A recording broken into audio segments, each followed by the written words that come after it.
Okay, so welcome once again. My name is Sue Bolde, and I am the Executive Director of the Traverse Bay Children's Advocacy Center. And I'd just like to see a show of hands of how many people know about the Children's Advocacy Center. Wonderful. So for those of you who are new to the Traverse Bay CAC, or the TBCAC as we like to call it, we're a nonprofit here in town. We got started in about 2010.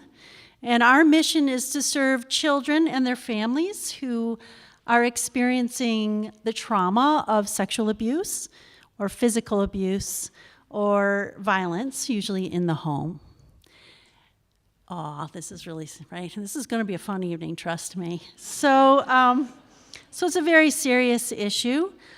We work with partners, law enforcement and child protective services. We work with the medical community, mental health professionals, to really have a team response to these children and families so we can help them sort through a very difficult time and bring about healing through ongoing therapy that we provide, advocacy, investigative support, and we do all of these services free of charge. So every day at the CAC, we see about 350 children every year come through our doors. Actually, a total of 1,954 children have walked through our doors. And just about every day, we're hearing their stories about abuse or difficult circumstances. And so as we begin this evening, I'm going to invite you right now to give a round of applause for those folks who are listening to those stories every day, my wonderful staff who are all here tonight.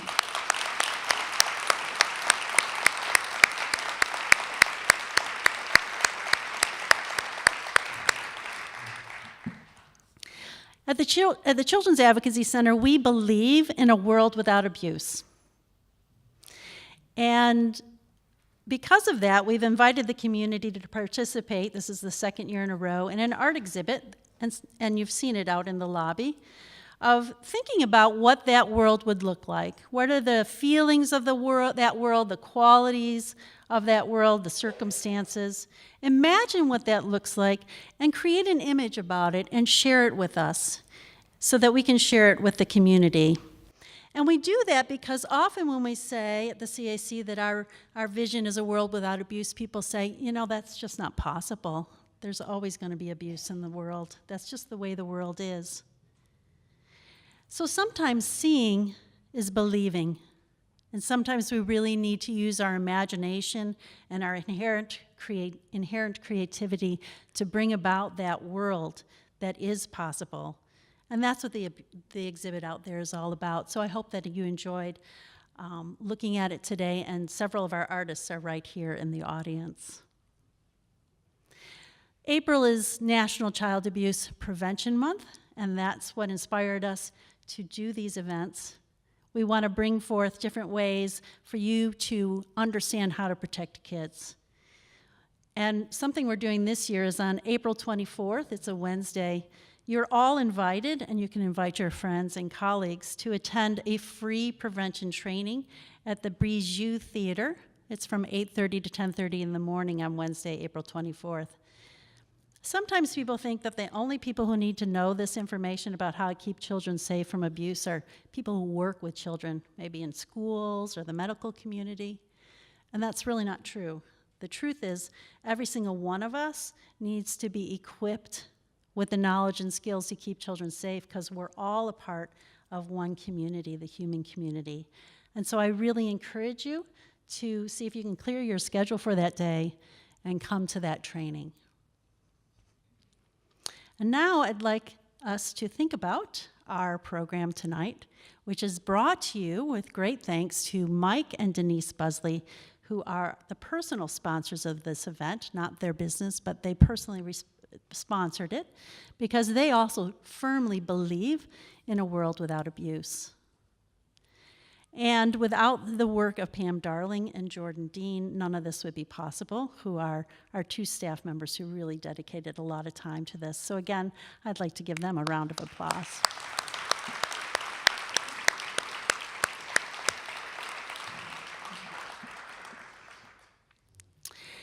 I'd like to introduce next Christal Frost.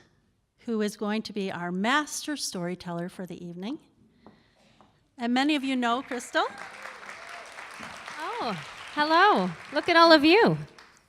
I love it. Thank you, Sue. You're welcome, but I do have to say a few words about Christal. You all know she is a local celebrity for us here with her own show, The Christal Frost Show, WTCM.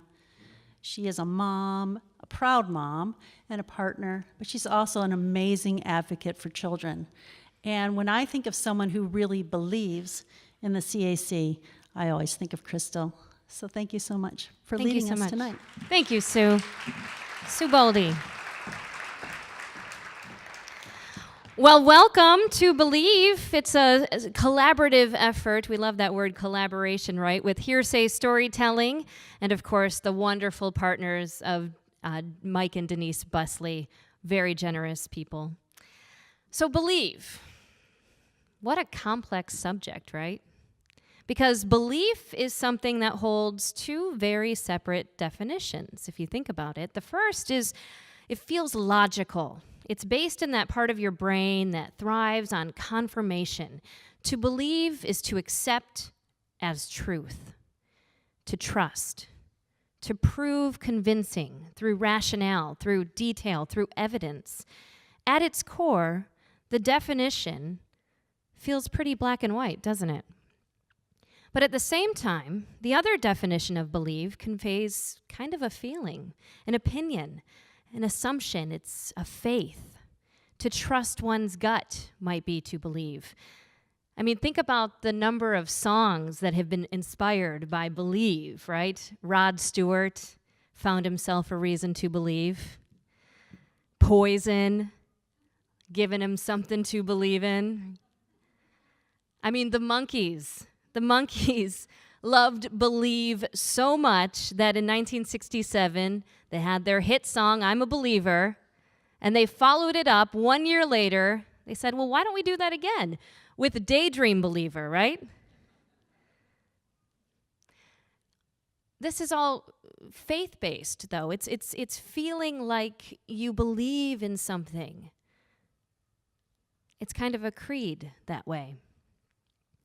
So if you think about it those two different ways, it's almost contradictory, even though they work so well together. But it can feel complicated.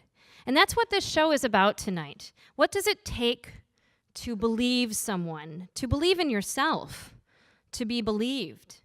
We will pose those questions through stories tonight because stories are the very thing that connects all of us. They're the diary of our human experience. Our stories, both powerful and insignificant, make us the people that we are.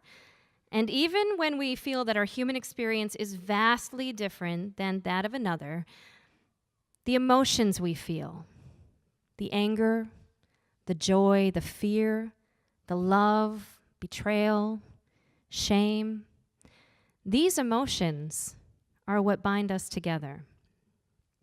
Tonight, you will hear from 5 incredible storytellers as we take you on a journey that is anything but black and white.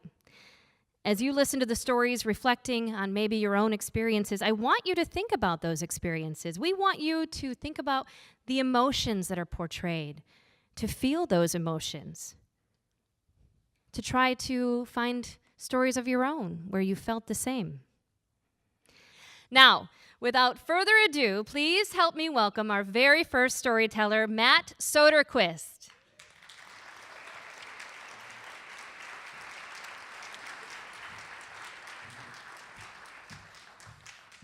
Hey, Matt. Hey, Christal. How's it going? Great. So to help us get to know the performers better in Hearsay, we always ask them the same question. It's called the performer question. And tonight, the question is about blind spots, so maybe about the lights here at the City Opera House. But the question is, what is a story that magnificently captures an example of a blind spot that you have in your day-to-day life? Yeah, without a doubt, I would say my major blind spot is optimism. Not in the sense that I walk around, thinking that the cup is always half full, but specifically optimism about obnoxious athletic events. So I've swam the Straits of Mackinac, and one time I attempted to run a 100-mile race. And these always sound really great when you sign up for them, and they're like a year out. And so I tow up to the line at this 100-mile race, and I probably trained not more than most people would for a marathon, but I said, well, they give you 30 hours to complete it, so the worst-case scenario, I could just walk. And 11 hours later, I'd gone about 33 miles, half of which was in downpouring rain, and I couldn't take another step. But there's always another race next year. So, Matt, would you say that you're an optimistic procrastinator? I think that you might have gotten me. All right. Another round of applause for Matt Soderquist.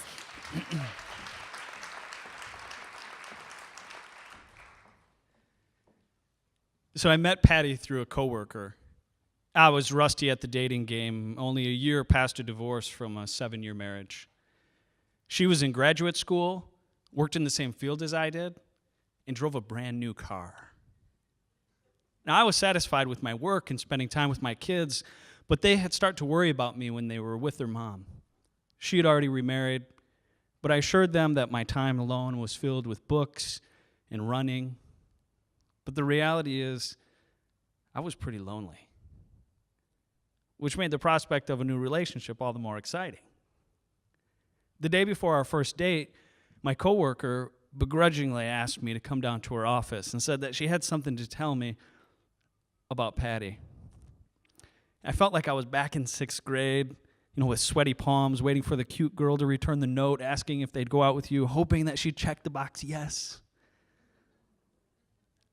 I braced myself, figuring she was going to tell me that Patty had checked no. I assumed she wouldn't be interested in a divorcee with 3 children, child support payments, and an old soft-top Jeep Wrangler with a broken radio, cracked windshield, and a missing rear window that allowed snowdrifts to accumulate in the back seat during the winter.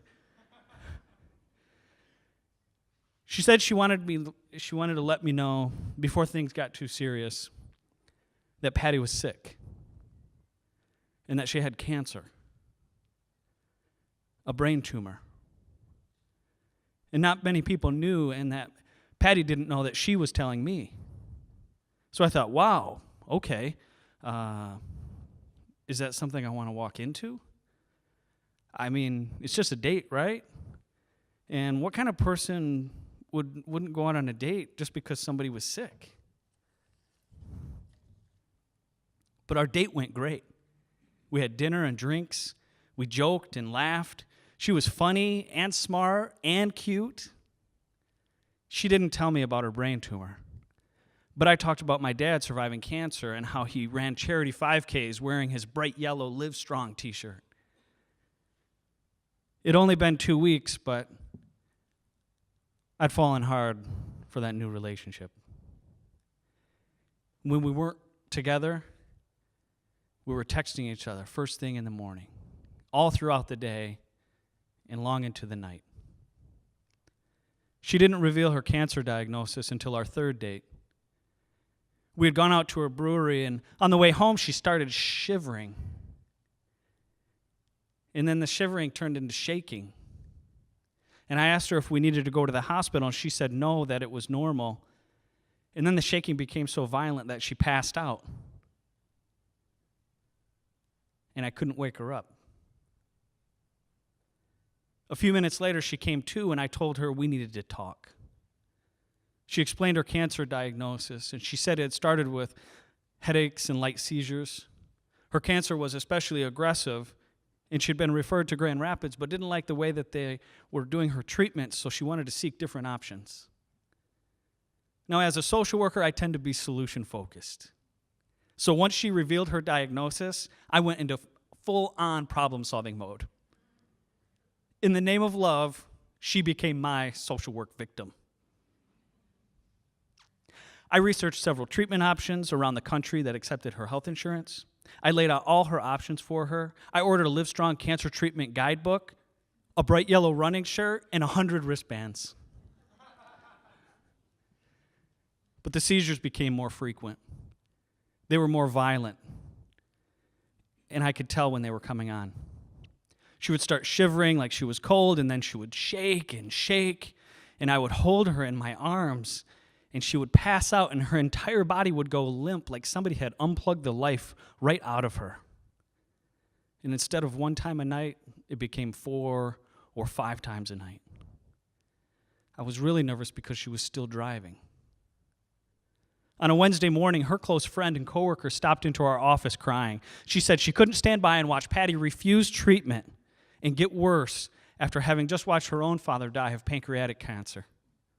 The thought of losing another person close to her was just unbearable. So we concocted a plan and staged an intervention. Basically, we confronted Patty and gave her an ultimatum. If she didn't agree to go to treatment, we were going to duct tape her hands and her feet, throw her in the trunk, and take her to the hospital ourselves.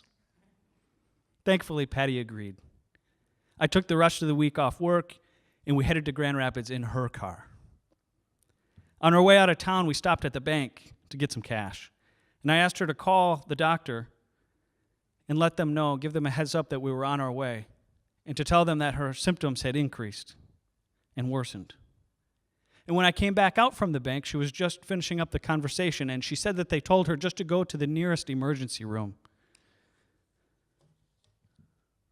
And when we arrived at the emergency room, we were seen quickly. Patty explained her diagnosis and her treatment up to that point. I expressed concern about the increasing frequency of the seizures.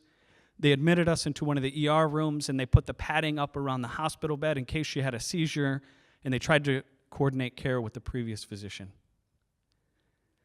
When the doctor came back, he said he was having trouble getting in contact with the previous physician. And Patty said she wasn't surprised because they were so unprofessional and disorganized, which was part of the reason why she didn't want to go there anymore. A little while later, a nurse came and asked for any direct contact information that we may have. And I remember that Patty had called them on our way to the hospital, and I asked to see her phone, but the recent call history was empty. The nurse and I looked at each other, and she said she'd give us a few minutes. I told Patty things just weren't adding up. She handed me her keys, and she said, I'll understand if you never talk to me again. She said a couple months ago she had become so overwhelmed at work that she thought if she told her employer that she had cancer, that they would reduce her workload. She'd made it all up. She said that no one was supposed to find out, but somebody at work told somebody else, and then everyone started believing that she had brain cancer, and it all had snowballed out of control, and her seizures were actually just really bad panic attacks from lying about the entire thing. I was so confused and angry and sad and happy that she wasn't going to die, but so betrayed that she had lied. The doctor asked to speak to her privately, and I met with the nurse in the hall. I told the nurse I didn't understand how she could be lying, that the seizures seemed so real. When I came back into the room, I'd already made my choice. I told Patty I wasn't leaving. I had the next 2 days off work, and it was only 1 o'clock on a Wednesday, which meant I had a solid 2.5 days to, at worst, drink heavily while we sorted this out. Considering she didn't have a brain tumor, I thought she was more than capable of driving, so we left the ER with a list of local psychiatrists and went to lunch where over multiple beers, I concocted a plan and our second intervention in which we would get all of our friends together, get them drunk, and then break the news to them. After a while of drinking, we all sat around the dining room table and we explained the visit to the ER and that the cancer diagnosis was wrong. Patty didn't have cancer. And there were tears of joy and hugs and crying. And then she explained that it had all been a lie. And there was anger and yelling and more tears. It was all so emotionally confusing. Plus, we were all drinking heavily, so it was like pouring gasoline on this bonfire of emotions. We were all so happy that she was not dying, but so sad that she had lied, and not only lied, but had taken it so far. We knew that our relationships were going to be different forever. The next morning, I left Patty's, and it went unsaid that our brief relationship was over. She gave me back the Livestrong shirt I had purchased for her, and I drove home, and I went for a run, and I read a good book. If I'd been in therapy at the time, I think they probably would have told me I was intentionally seeking a relationship with a woman I couldn't possibly succeed with because I really wanted to be alone. I don't know. Maybe. In social work, we have this concept called wounded healers. It's this idea that many of us got into the helping profession because we ourselves have recovered from our own wounds. The former drug addict becomes a substance abuse counselor. The person raised in foster care becomes a foster parent. And wounded healers are powerful because they can relate to someone who is still hurting on a deeper level than someone who's never been there. I still see her around town occasionally. She finished her master's degree, and she got a job working for mental health. I imagine she's helped lots of people who, at one point, have felt completely overwhelmed and hopeless. Thank you.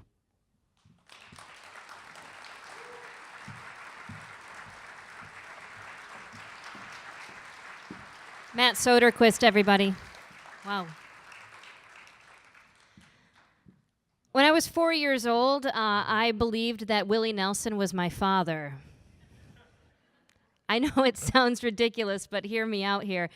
I was really young, and my dad worked for an oil company at the time. He would go on these things called hot shots, so he would be gone for weeks and weeks at a time. And I have these very distinct, powerful memories of playing in the living room and the smell of Pine Sol and my mom always disinfecting something. And while she cleaned, she always listened to country radio. Willie Nelson, Always on My Mind, must have been just released, so it was in heavy rotation. And I, being a child, somehow equated that my father's absence meant that he was Willie Nelson and that the song was specifically for me. My dad actually kind of looked like Willie Nelson. He was long hair, skinny. He actually shared a few hobbies with Willie Nelson, too. We didn't figure that out for a few years when we started smelling something other than Pine Sol coming from the kitchen. Ladies and gentlemen, please help me welcome to the stage Mr. Dave Murphy.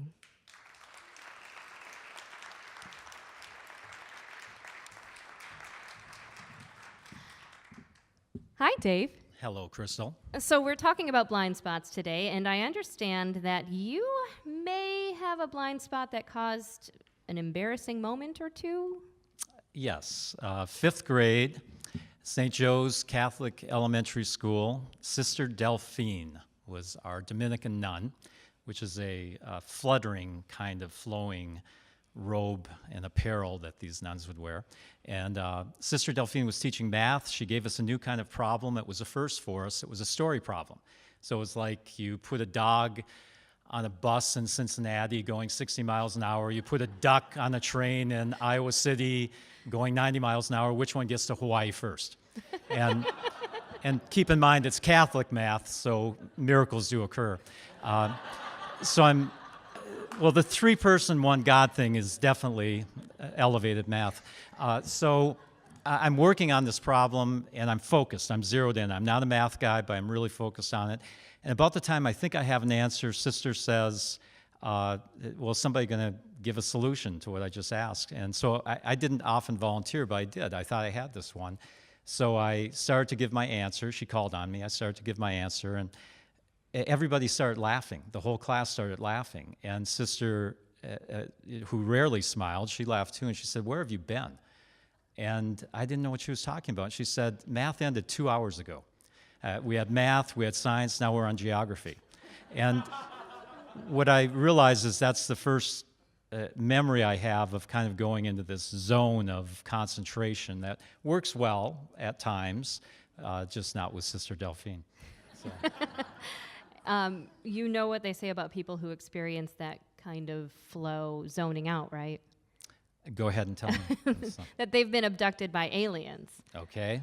And by they, I mean me. So. Okay. Another round of applause for Dave Murphy.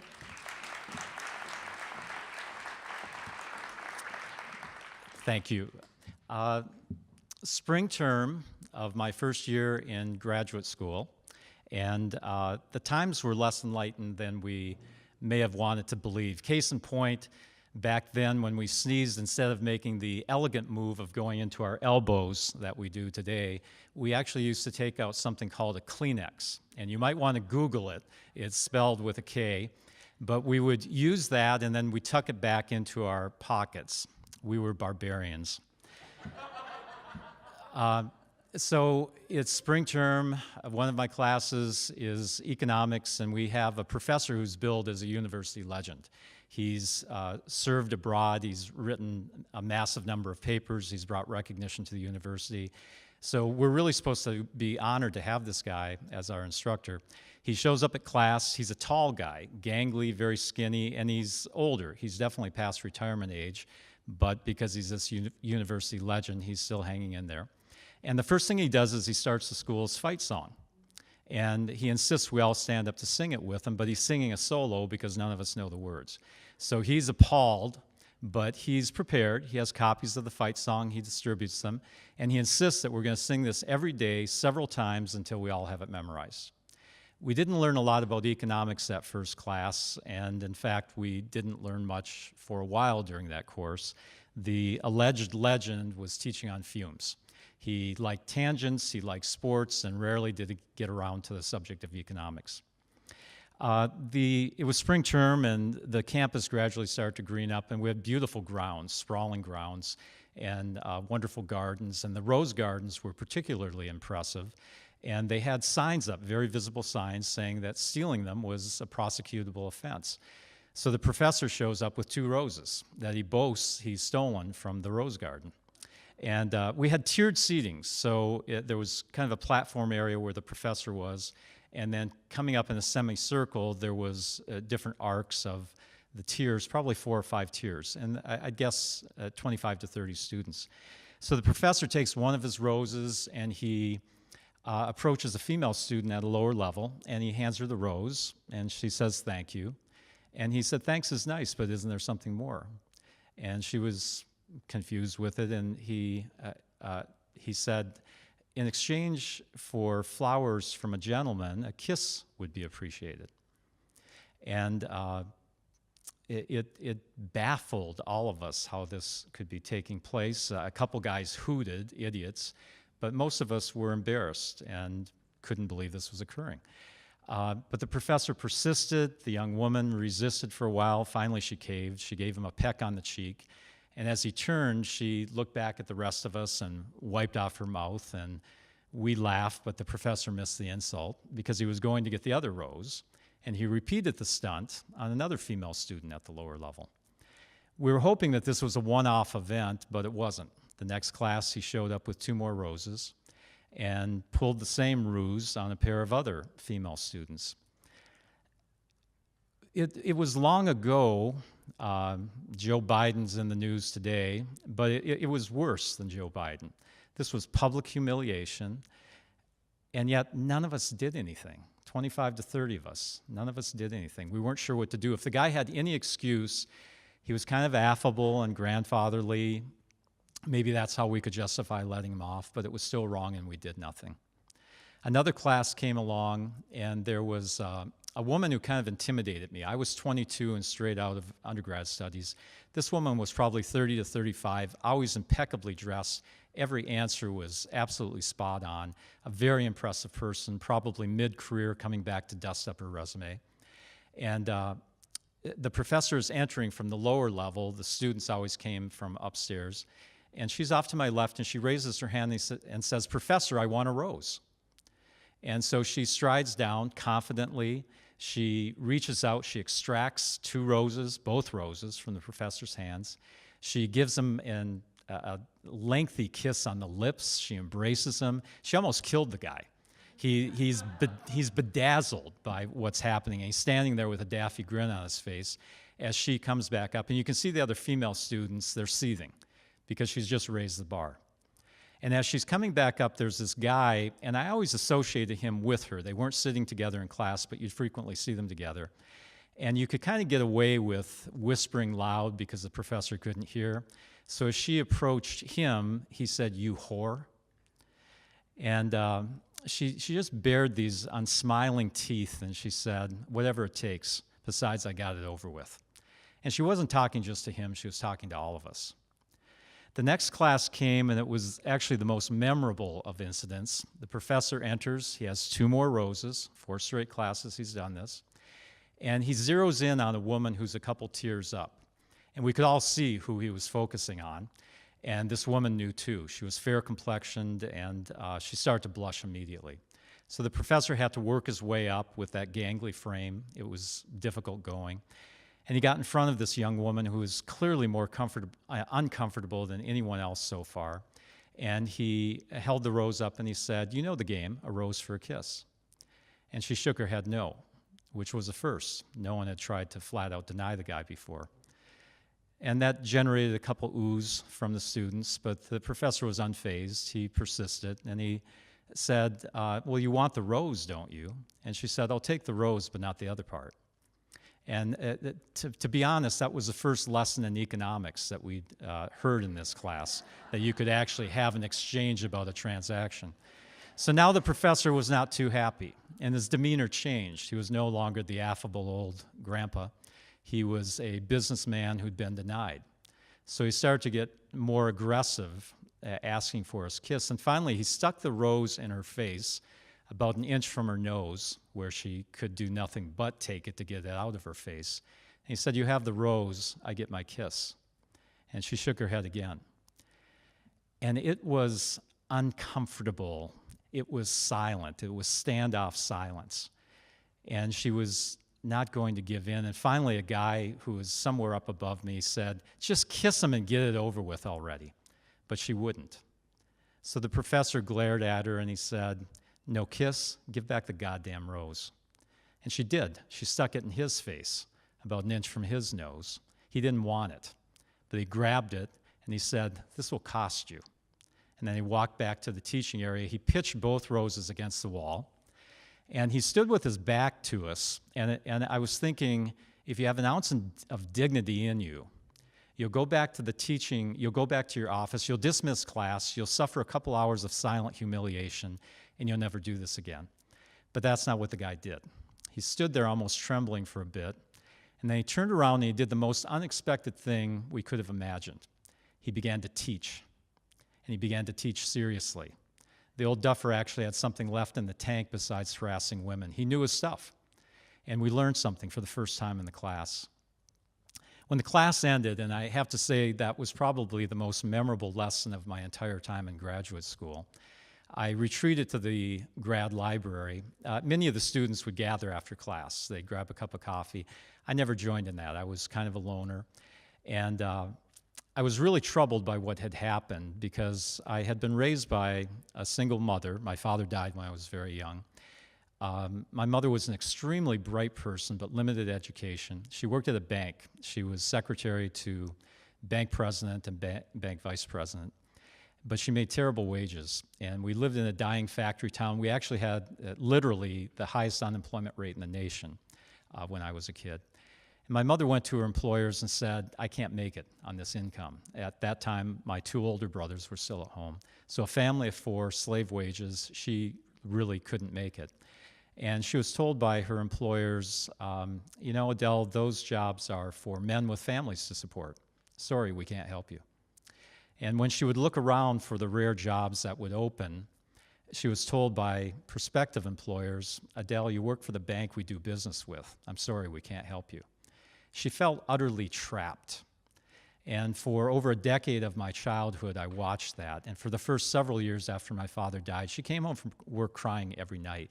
When that's imprinted on you as a child, it sticks. And yet, I had sat in that classroom for 4 sessions, and after wondering as a kid, why can't my mother break out of this?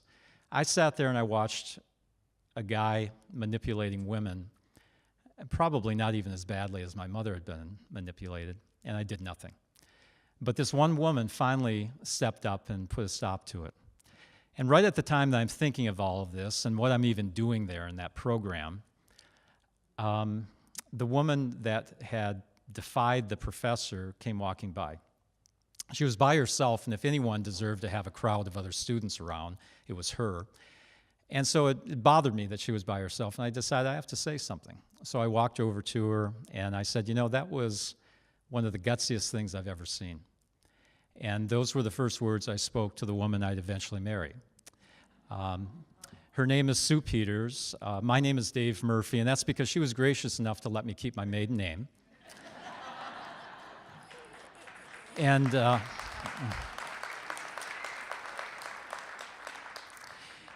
the consequences to Sue's actions were several. First, she was docked a grade. We compared notes on our test scores. She was knocked down one grade because of her classroom behavior. But the professor never again brought roses to class. He stopped harassing women. And I'd like to believe he could extrapolate a little and not face a similar humiliation in another class. And for the guys in the room, we actually got a professor for a change who was teaching us something. Everybody won. And I also often think about the fact that if she had kissed the professor, I never would have gone over to introduce myself. And I'm no prize, but it was the way we met. So the ripple effect of the courage to stand up for what you believe is incredibly profound. I also think about how I probably really didn't belong in that class. I don't have an ounce of capitalism in my anatomy. But sometimes, against all odds, you can be in the wrong place, but at the right time. Thank you.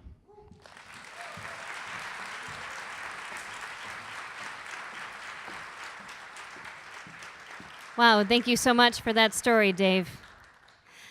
Please help me welcome to the stage a familiar face at the Traverse Bay Children's Advocacy Center. In fact, she's the clinical coordinator for the CAC, Dr. Amelia Siders.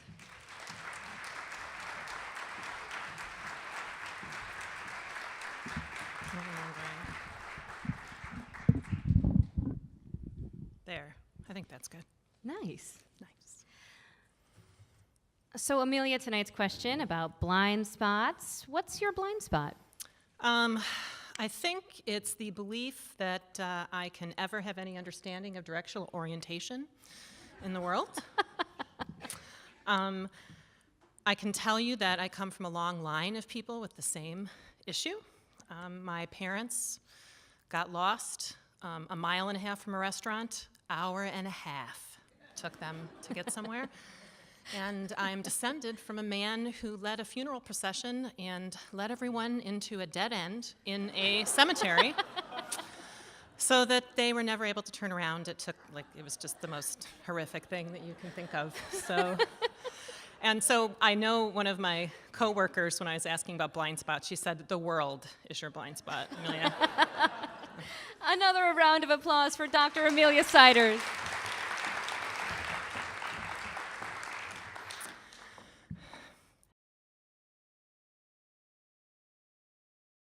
Is it really an emergency? She asked. My mind immediately went to my definition of emergency, which is being seriously injured and needing to be transported by an ambulance to the hospital. So I answered no.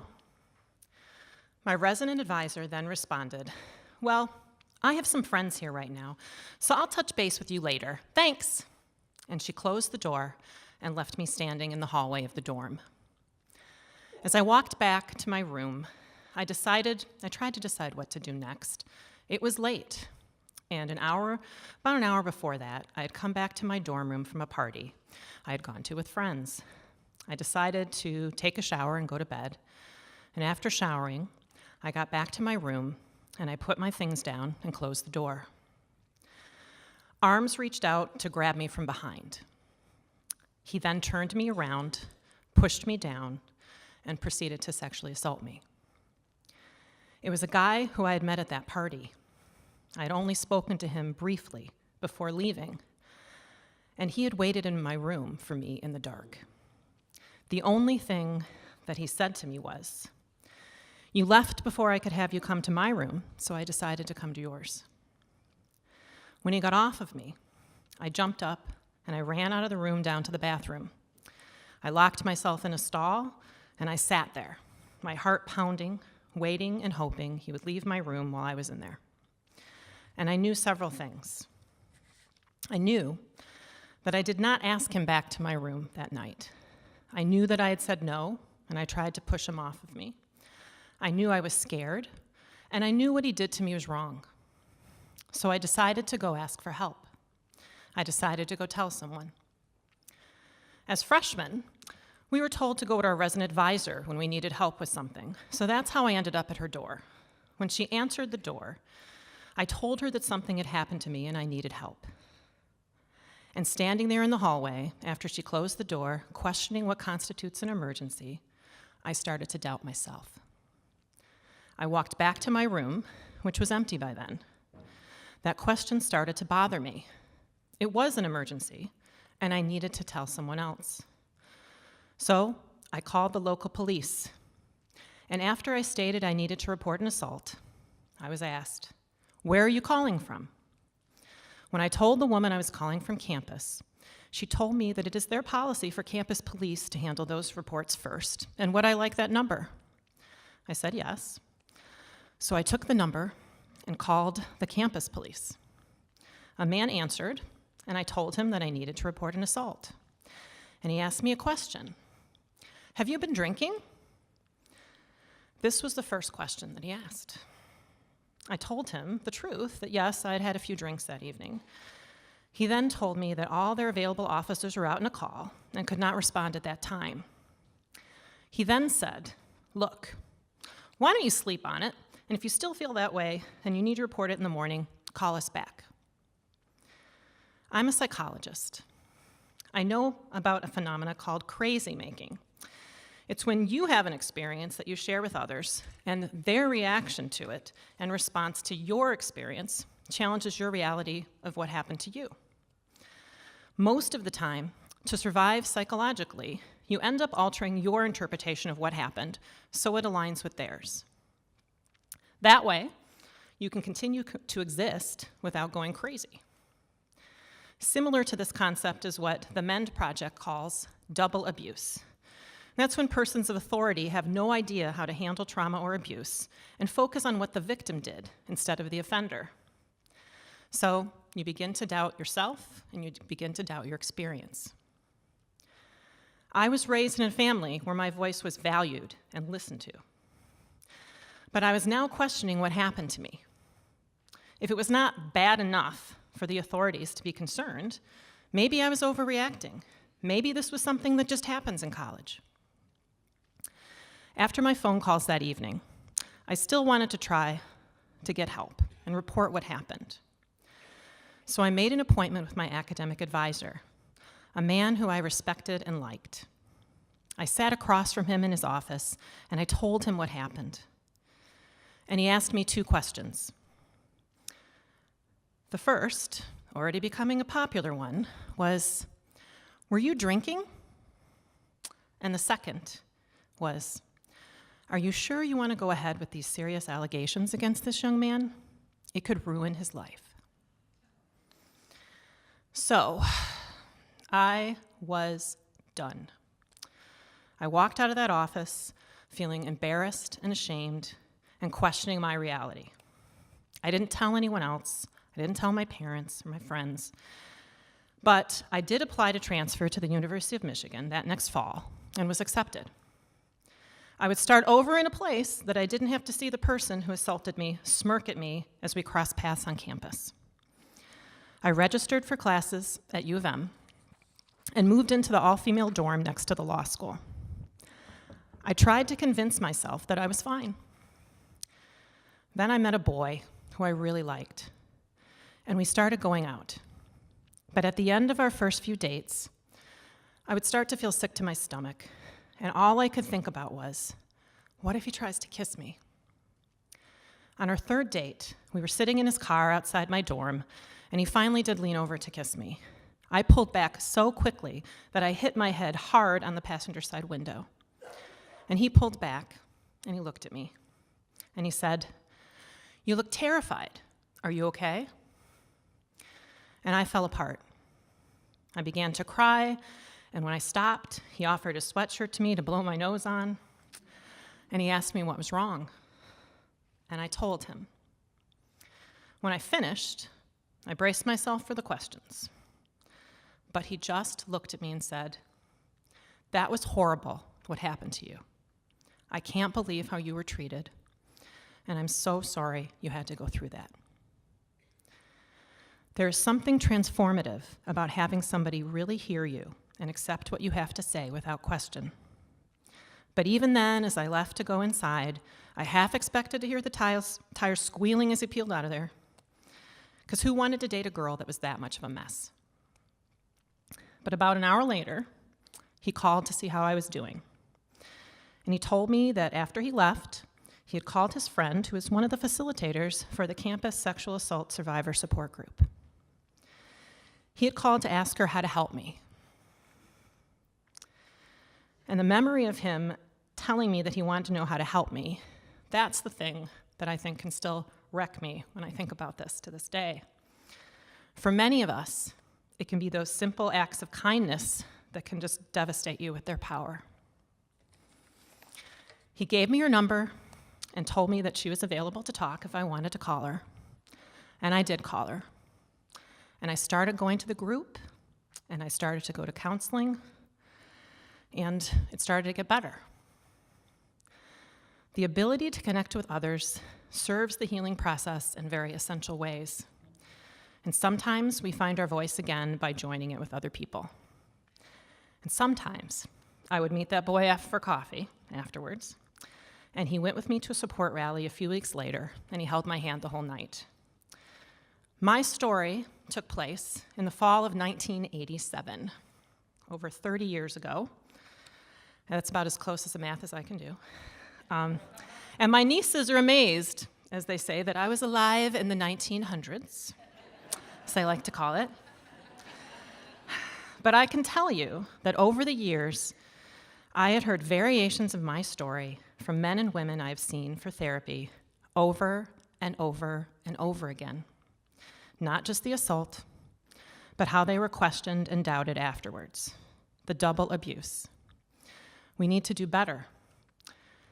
There is a piece of art hanging in my office that I read every day, and it conveys what I felt that night in the car outside my dorm and in the days afterwards. And it's what we strive for our clients to feel as well. Close your eyes and know that on this journey on this world, in this skin, right here, right now, I am here, and you are not alone. Thank you.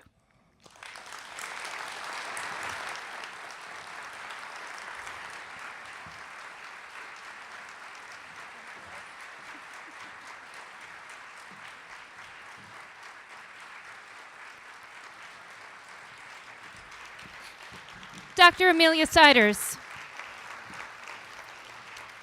thank you for your strength. At this time, I'd like to tell you a little more about Hearsay and how you can share a little bit about your own stories with Hearsay. You can find out more information about open mic shows and main stage shows or very special collaborative shows like this one at hearsaystorytelling.com. That's H-E-R-E, saystorytelling.com. Or you can follow us on Facebook and Instagram and check out the Hearsay podcast, including tonight, on Podbean, iTunes, and Stitcher. At this time, we're going to take a short break. Please help yourself to the bar to get more refreshments, or feel free to maybe walk around a little bit. We do have 2 more storytellers coming up, and we'll see you very soon. I'm a total double checker. I double check everything, and I think part of it is because I have 3 teenage boys living in my house right now. So I think with kids in general, you start to do the thing where you make sure that they really did something. I used to smell my kids to make sure they use soap, in the shower. And I still do the feeling of the toothbrush to make sure that it was actually wet, even though I'm pretty sure, you know, they're brushing their teeth, but it's just that whole, are you sure? Because it's my job to make sure that, you know, you're going to be a whole person at the end of this whole thing, you know, this parenting thing. And with that said, though, recently we had a bit of an accident, and in 18 years of being a mother, I have had no broken bones to this point, right? I think that deserves a round of applause. Yeah. It's kind of amazing. Until January. In January, it was our very first ski trip weekend. We were going with friends. We were going to treetops. My son had just gotten a snowboard and bindings and boots, and it was like this big enchilada of snow sports. I mean, he had the new helmet. He looked cool. And he was looking cool when he caught some really big air, and then he fell really hard, and he broke his clavicle. Yeah, ouch, right? 14 years old, and we, you know, took him to the emergency room, said goodbye to ski and snowboarding for the rest of the season, right?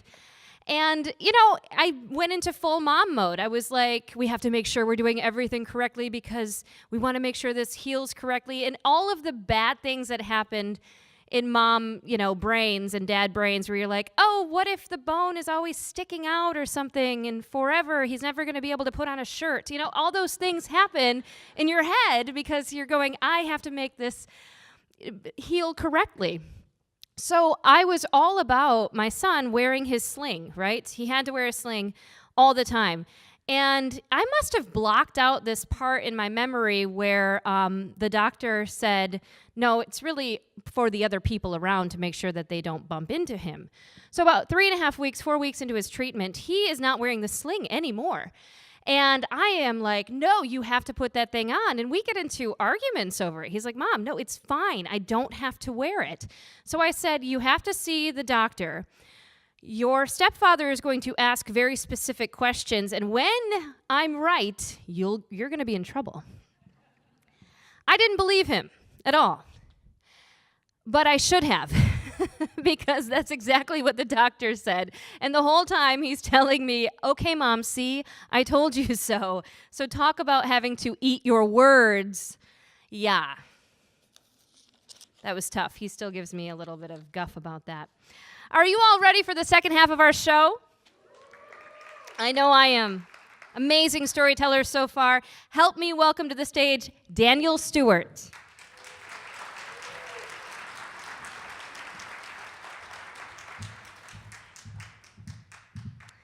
Hi, Daniel. Hi, Christal. So tonight's question is about a personal blind spot. What would you say is your blind spot? My blind spot is actually pretty literal in that I tend not to notice a lot of the environment around me, including and especially at home. Like at home, we have some really beautiful things because we like to have beautiful things, as most people do. And I guess I just sort of take them for granted. So when my wife will sometimes come in and she will like change things out, and we will have people over, and they will come over and they will say, "Oh, that's new. Where did that come from?" I will have had no idea because I never noticed it before, and this is embarrassing. I mean, as you might imagine. So I was like, I got to be more conscious about my own life, about my own surroundings. So I was really proud when we had a couple years ago a Christmas party, and we invited friends over. And my wife brings out the nice holiday things as you do for the holidays. And one of them was, a friend pointed out. She said, "Oh, this is really nice." And it was this simple, like a wire sort of miniature Christmas tree with pearls at the end. Mm-hmm. And she said, "Oh, that's really nice. Where did that come from?" And I said, "Oh, because I knew this." And I was like, "Oh, that's like, my wife's mother bought that, like, I think probably the 90s or the 80s. I mean, it's been in the family because she really likes those things, those sort of simple old things. And my wife likes to bring them out every holiday."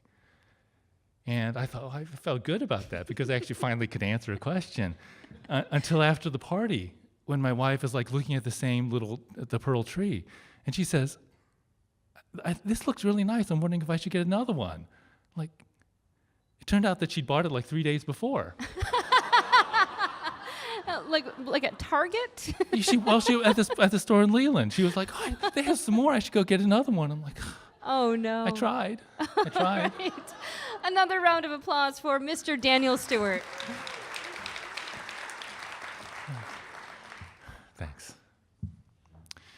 So, where are you from? She asks me.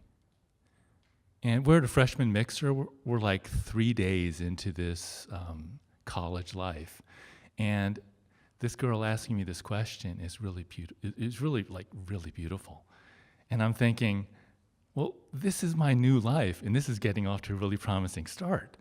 You know, the only problem is with her question is actually the honest answer. Where am I from?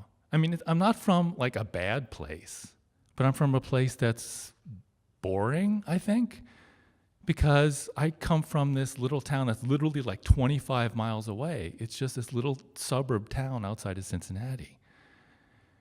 And I mean, it's my hometown. I grew up there, spent my whole life there.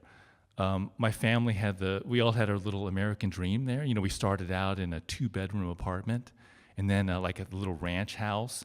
And now we're living in this like 2-story house with a spare bedroom. But I don't think pointing out that my family has a spare bedroom where we can also store things is like this super line to use in meeting somebody.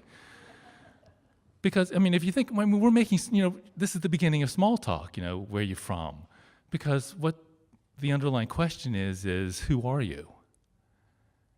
Well, I don't want to be boring. I want to be interesting.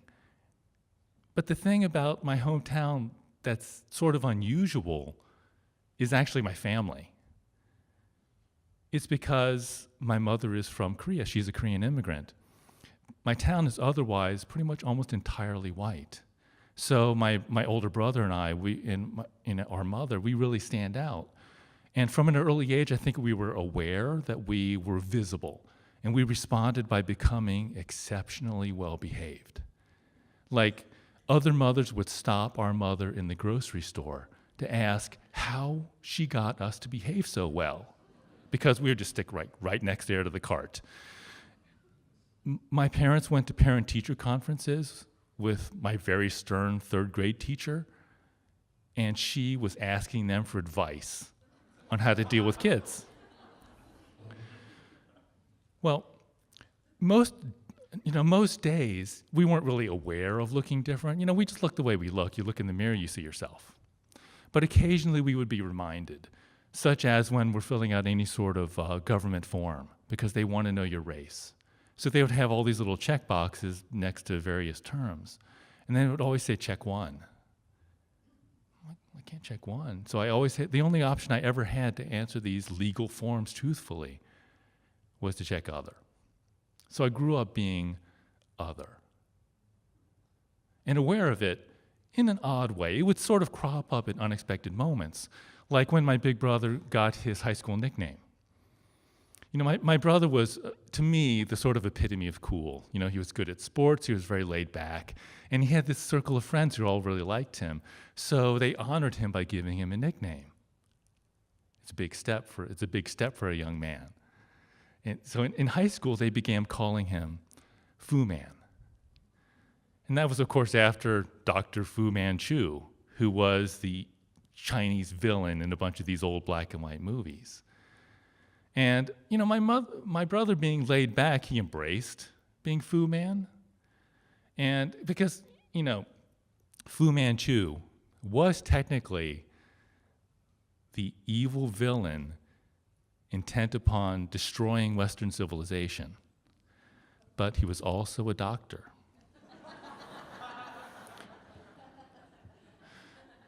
So, most of the people in town, they sort of knew us. Like, it helped that my mother worked in the food service in the local school district. So, like, everybody we went to school with knew why we looked the way we looked.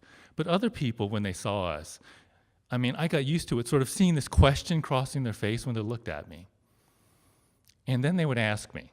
And they never would just have an open-ended, so what's your background? They would always want to guess. And every single time, they would look at me, they would get that look, and they would say, are you Hawaiian? Because really the only time they ever saw anybody who looked like my brother or me was either they saw like Don Ho or they watched the 500 episodes of Hawaii Five-0.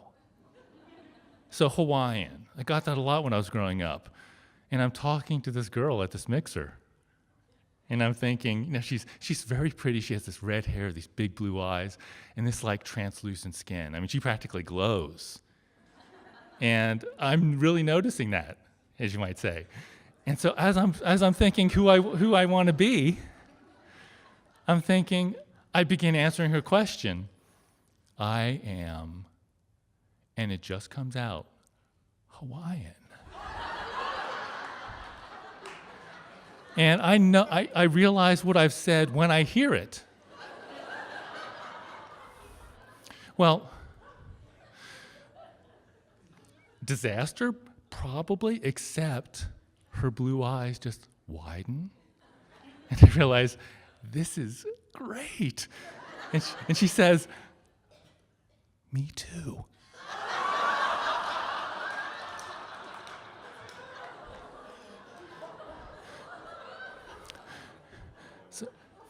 And right then, when I had escaped, I pretty much resolved that I would never again lie about who I am. And it wasn't until much later that I realized who I am. That question for me, for I guess everybody, is a remarkably complicated question.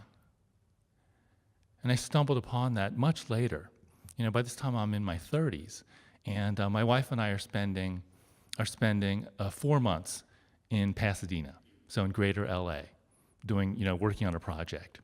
So during the weekdays, we work on the project, and on the weekends, we just go and become sightseers. We're not doing that ironic sightseeing thing. We just go and we just want to be tourists. We just go wander around. And this Saturday comes around, we're sort of on our list of places to go see. It's Hollywood. And this is like pure tourist Hollywood. We want to go down there. We want to see the Walk of Fame. We want to see Grauman's Chinese Theater. We want to see the Scientology recruiters. The real stuff. There's Superman. He works off tips. We really want to see that kind of stuff. So we've lived in Philadelphia for more than 10 years, and we haven't had a car. And we've determined that the way you get around a city is by public transit and by foot, which we still continue to do in LA. So we take a bus down to Hollywood, and we began just doing all the standard tourist stuff. And I suppose a lot of people, when they go to Hollywood, they want to go and sort of be in, association somehow with glamour, with Hollywood movie stars. And we want some of that too, of course. But we also, because we're sort of academics, we also have this idea that, you want to go to Hollywood and you want to look behind the curtain. You want to see how they make the sausage, because that's kind of fun too. So we go into we find these little museums that are scattered around just off the main drags that have, curiosities and things. Like, we go to one place and they have a whole exhibit about Foley artists, which I've seen them on the credits, you probably have too. Well, Foley artists make the sounds in movies, and it turns out they make pretty much all the sounds in movies except for the actors talking. So when people are walking on wood or on concrete, they're making the sound. When somebody's in a restaurant, in the background, you hear all the restaurant stuff and the other conversation. Well, they Foley artists add all that stuff in. So Foley artists are really about that notion of making the fake real. That's what Hollywood really is. That's what you go to explore. Like, one of the museums had the set of the USS Enterprise, the bridge, from Star Trek: The Next Generation. And I was like, well, this is going to be pretty cool, because I watched that show. And we walk on the bridge, and it is intensely disappointing. I'm not a kid. I'm not like, oh, I'm going to feel like I'm in a starship, warp factor 5. But, when I looked at everything up close, everything looks really bad. Like all the little display panels, they look really bad. They look really cheap. And, they explained to us, well, it's because they shot this on video, which is low resolution. So they're not going to spend money on putting in all those details because it doesn't show up on TV. They say it's good enough to look real on TV. a little deflating, I guess, even though that's sort of what we came for. So we spent all day wandering around, getting a little tired, but the next thing on my list is sort of a childhood dream I had, which is not too far away, the La Brea tar pits. You know, like I think every kid goes through this sort of dinosaur phase, and then part of that is like the mammoth phase and the saber-toothed tiger stuff. And when you're reading all those science books when you're a kid, they all talk about the La Brea tar pits, and that's this place in what is now LA, where a literal tar pit surrounding like a watering hole, and animals would walk into it and they get stuck and they would die. So you have all these skeletons that are dug up from the La Brea tar pits. Well, I really want to go see the skeletons. You know, again, just being a tourist, I take out my guidebook, look at all the little inset maps. It's close by. Well, it turns out that I'm not actually very good with directions or with noticing when the scale changes on the maps. So by the time, because we're on foot, we walk down there, it's taken us so long that we've arrived at like 4:30 and the museum closes at 5. It's not really worth paying admission to go in and pretty much come right back out. So, it's time to go. Except in the back of my mind, I've had this other thing. It's like, I should go there while we're in LA. And it's actually just a few blocks away from here. It's not in the guidebooks. It's just a place I've heard about. It's Koreatown. And as a matter of fact, it would make total sense now. And I say to my we're pretty close. We should just go to Koreatown. Well, sure. It would make sense because we could go there, get dinner. Or the bus to take us back to Pasadena actually goes down Wilshire, pretty much right through where we need to go. And as soon as I propose going to Koreatown, I realize I cannot go to Koreatown.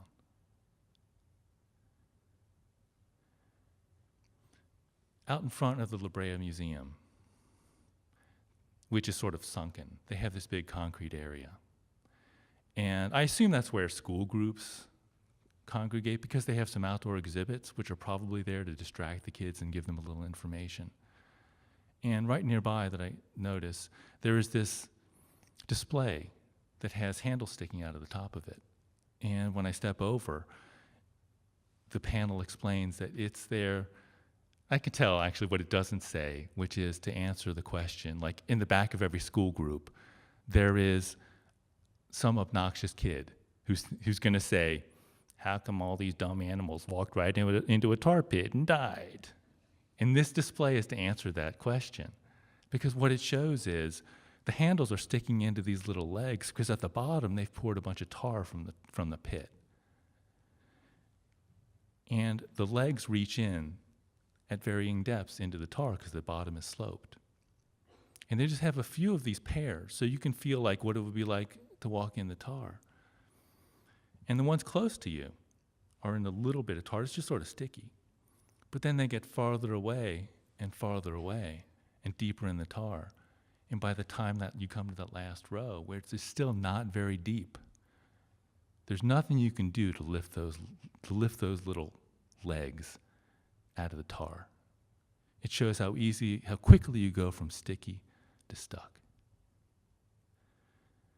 And as I'm realizing that I can't go to Koreatown, which I've just proposed going to. I've always thought that I wanted to go to Koreatown. I go over to this and I just start working the levers, sticking the feet in and out of the tar. It actually takes me a long time to figure out what's going on in my head.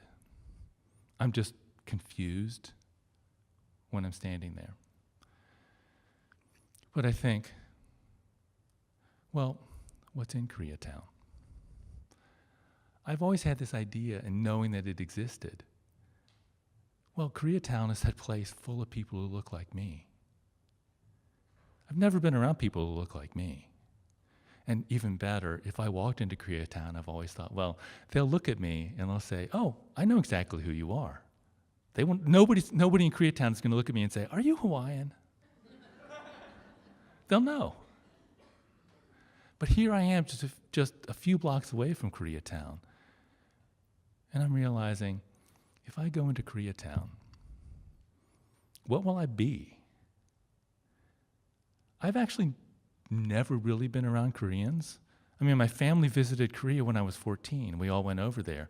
I don't know any Korean. My mother, she didn't know any Koreans to speak it to, so I couldn't have picked it up that way. And really, she wanted us to learn English. She wanted her sons to be American. She wanted to be more American, but she could never get rid of her accent. But we can be pure Americans. When we visited Korea to meet my mother's family for the first time, it was really nice to meet all of them. It was really lovely. And I couldn't speak a word to any of them. My mother had to translate constantly back and forth.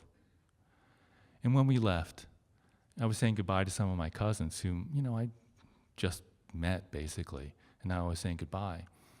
And one of my cousins came over to me. She was a few years younger than me, and she said something to me. And I turned to my mother to translate. And Koreans are more formal in language, even when you're talking to your family. Like, you don't often use, for somebody who is older than you won't really call them ever by their given name. And first cousins especially, when you talk to each other, apparently you would always refer to each other, you would address each other as brother and sister. Like, if you saw your cousin, you'd say, "Hello, brother, how are you?" And when I turned to my mother, my cousin had said, "Brother, why don't you speak Korean?"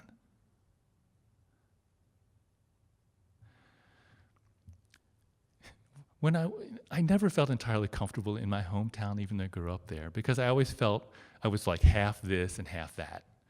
And then I go to Korea, and I feel like I'm the opposite, if that makes any sense. I'm now like half that and half this. So as I'm standing at this display, pulling on these levers, feeling where sticky goes to stuck. I mean, look, by the time you get older, you realize there are many advantages to growing up not being able to limit yourself to being in one little checkbox. That's a big thing to be able to get. But there's always a price to pay for that too. So as I'm standing at that display, pulling on those ones that are stuck, figuring, giving them all my strength. Maybe if I pull hard enough, I'll be able to get them loose.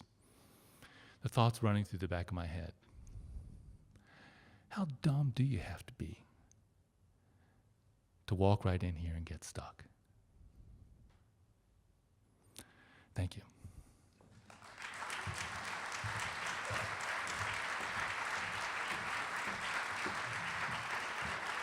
Thank you, Daniel. Please welcome to the stage Heather Hudson.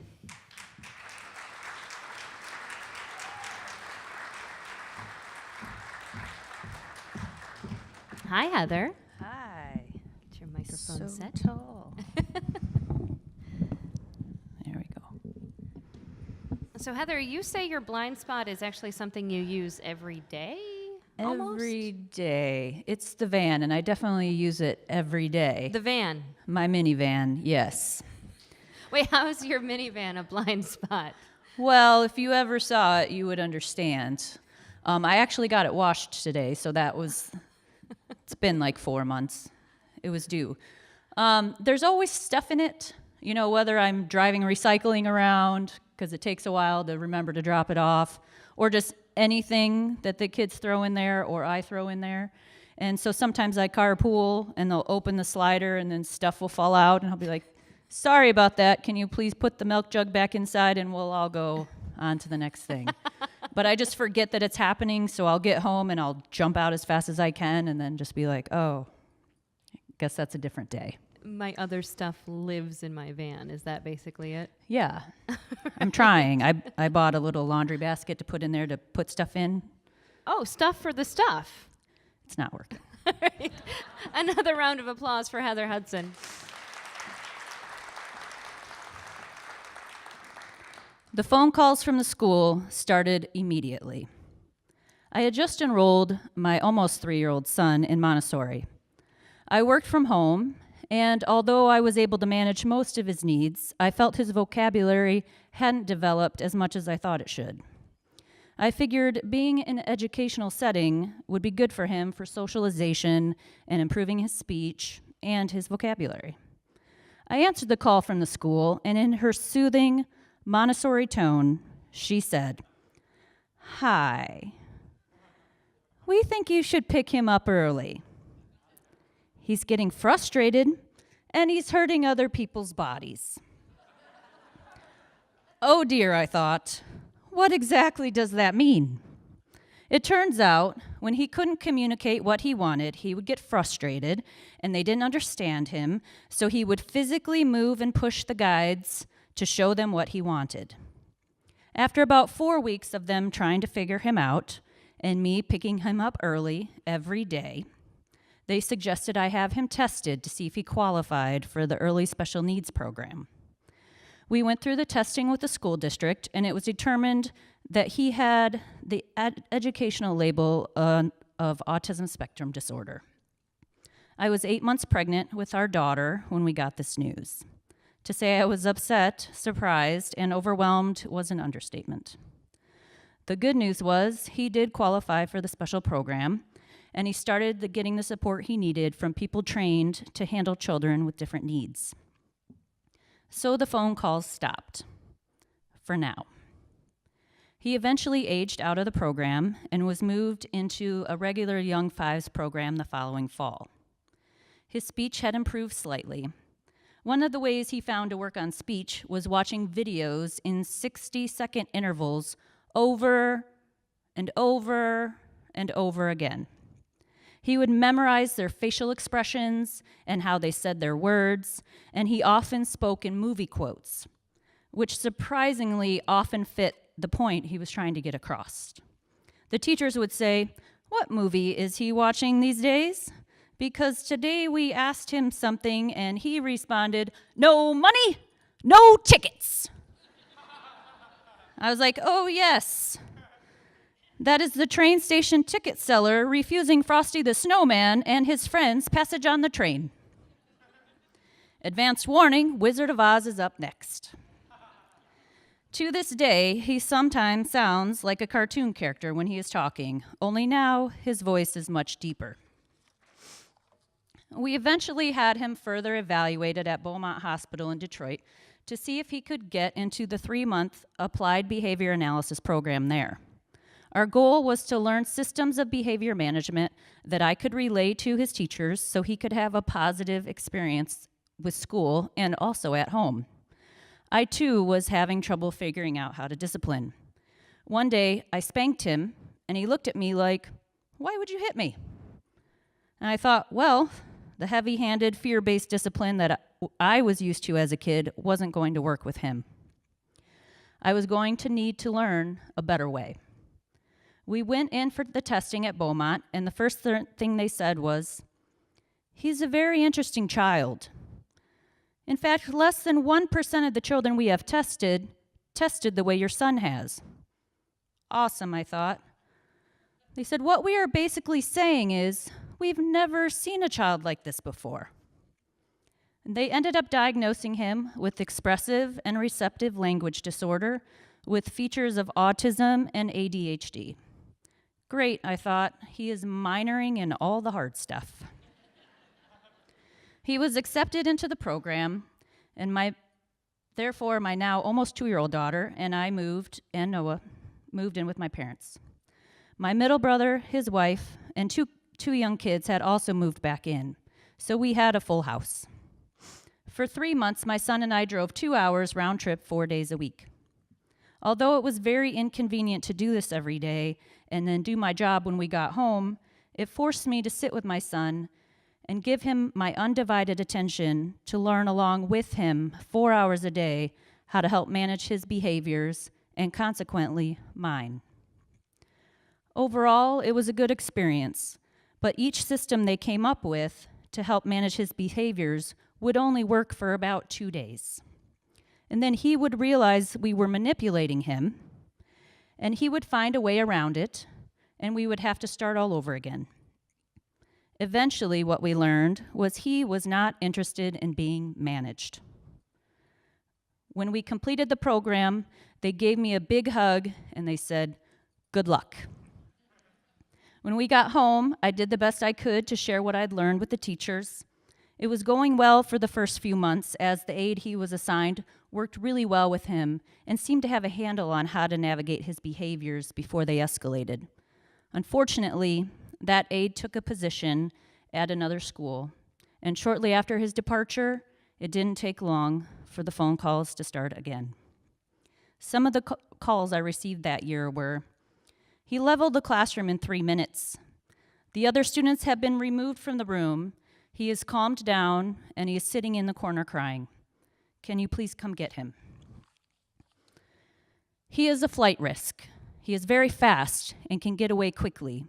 We have placed walkie-talkies at all the exits and have asked the staff to intercept him when the call goes out that he is taken off. Do we have your permission to physically grab him to stop him from leaving the building? After giving permission to allow physical restraint, I wondered how they passed this along. Did they have wanted posters printed up and put up in the teacher's lounge? If you see this child heading for the exit, you have permission to tackle him. He is very strong and not concerned about your feelings. Proceed with caution.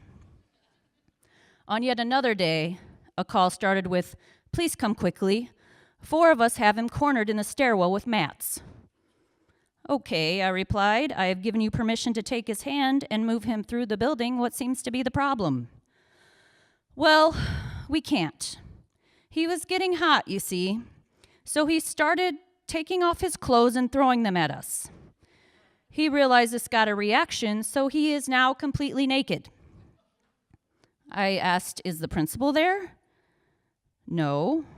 "Well, we all know he responds to men. Can you please get the principal involved? I will be there in 10 minutes. When I arrived, he was sitting in a chair, swinging his feet in the office. I asked what had transpired in the last 10 minutes, and I was informed that the principal walked in, said, "Put your clothes on." He said, "Okay," and then he did so and followed him back to the office. And the most heartbreaking call I ever received was, "We think the Adderall you tried today isn't the right dosage." He started hallucinating and screaming. He took off running and got outside and down the street a half a block before we could catch him. That was the first and the last day I medicated him. We spent the next several years managing his behaviors at school. He had some fantastic people on his team, but just like before, the ones who understood him the best moved on. In 3rd grade, we started back at the Montessori.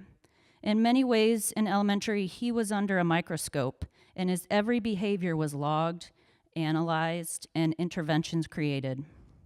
They often would say, "I'm not sure if he's acting like this because he's 6 years old or whatever age he was, or if it's because he's on the spectrum."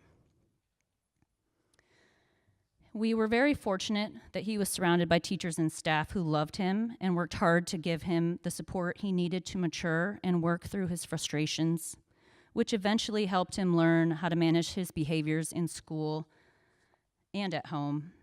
But that didn't mean the phone calls stopped completely.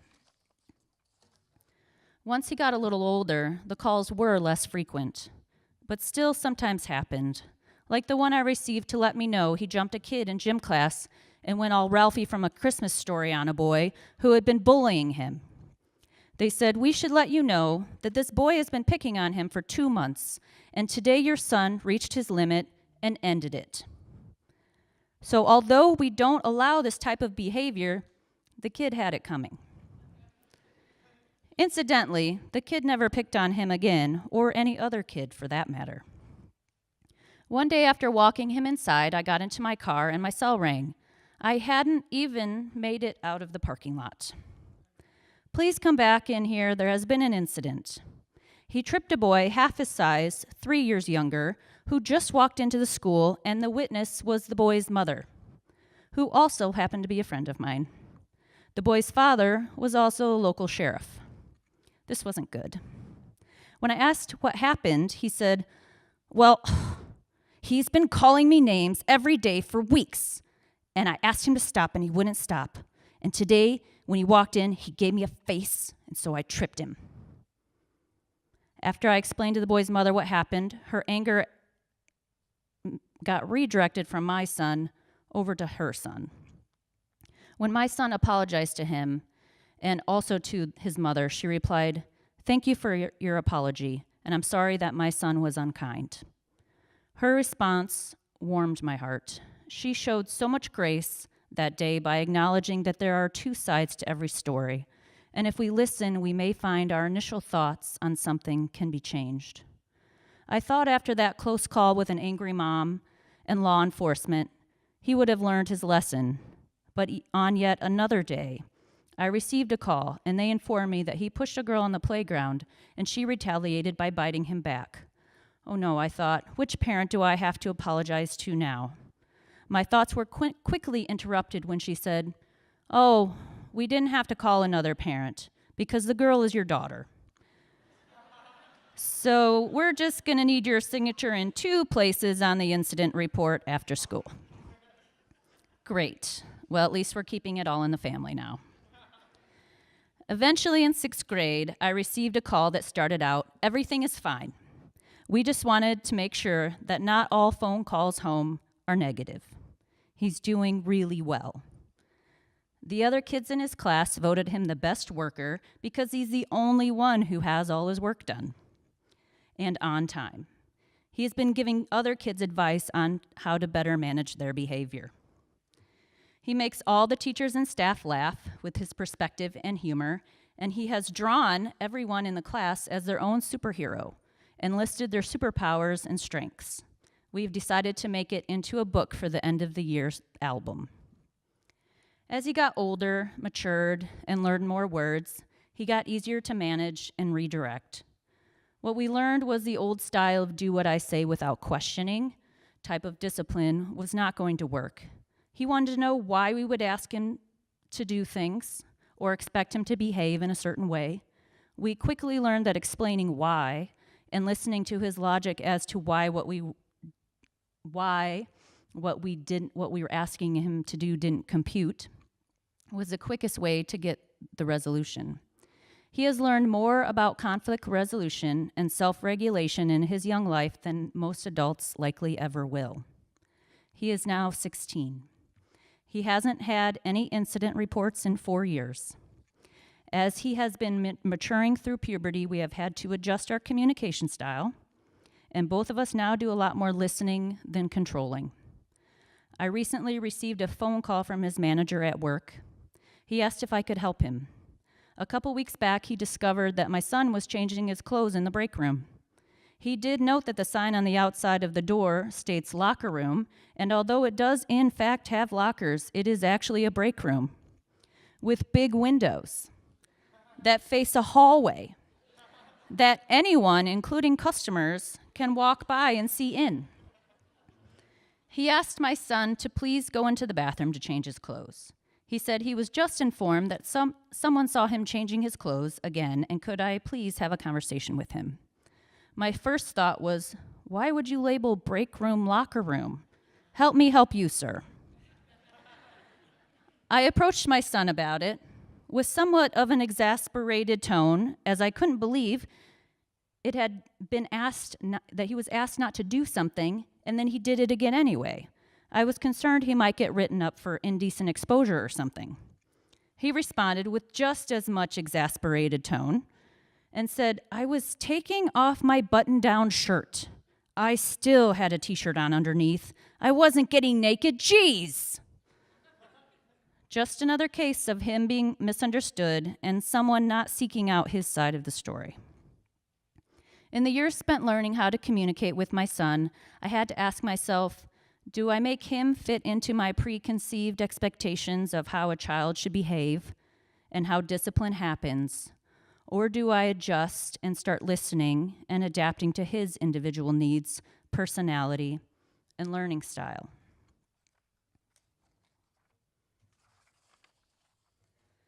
Yesterday, I received a text message during school hours, but this time it was from him. "Mom, I changed my mind about that school program. My answer is no." My text pleaded, "You haven't even toured it yet. Can you visit before you make up your mind?" Nope. Why the sudden change? In the 4 minutes it took him to reply, I thought about how I should handle this. I'm his mom, his advocate, the one who has been guiding his academic career to ensure that not only does he graduate, but that he is also set up for college or a great career by giving him the experience and the guidance he needs.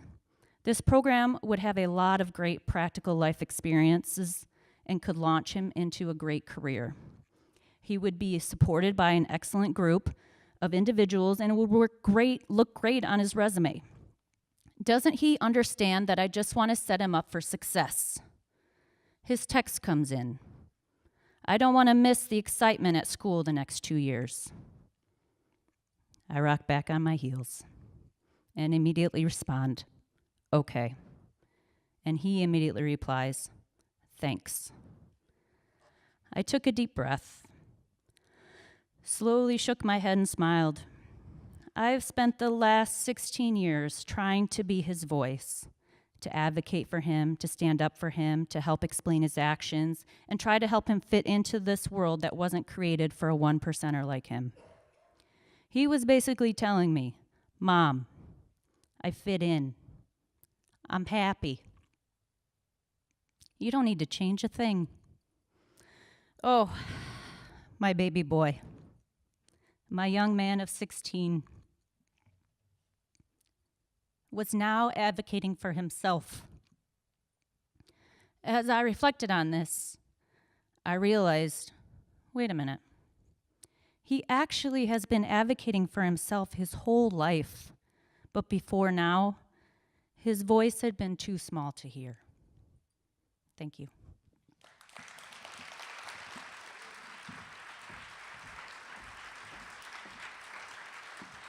Thank you so much, Heather Hudson. What a wonderful story.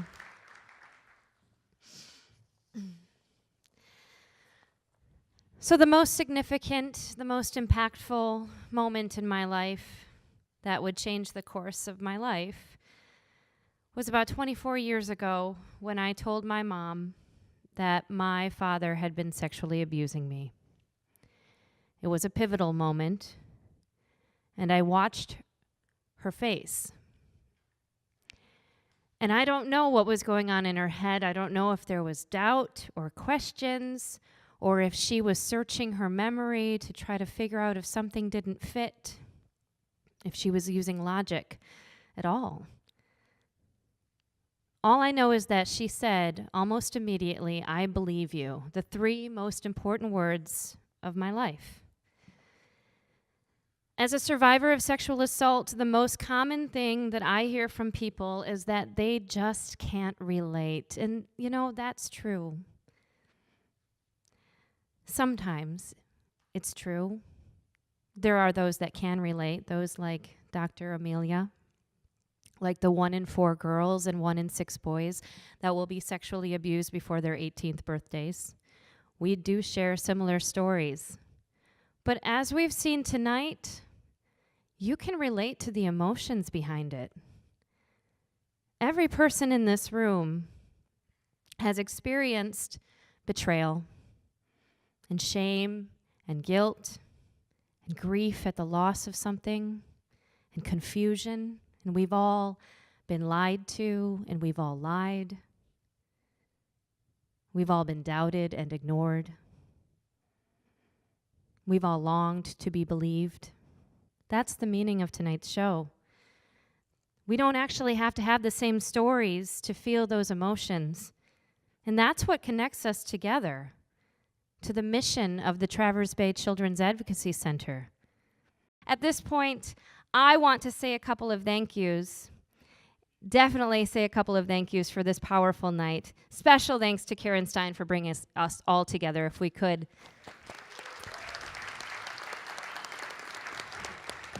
Our storytellers, Daniel Stewart, amazing, Dave Murphy, Matt Soderquist, Heather Hudson, the incredible, impactful story from Ms. Amelia, to all of the people who work for the CAC that are doing something every day to provide hope and healing for children.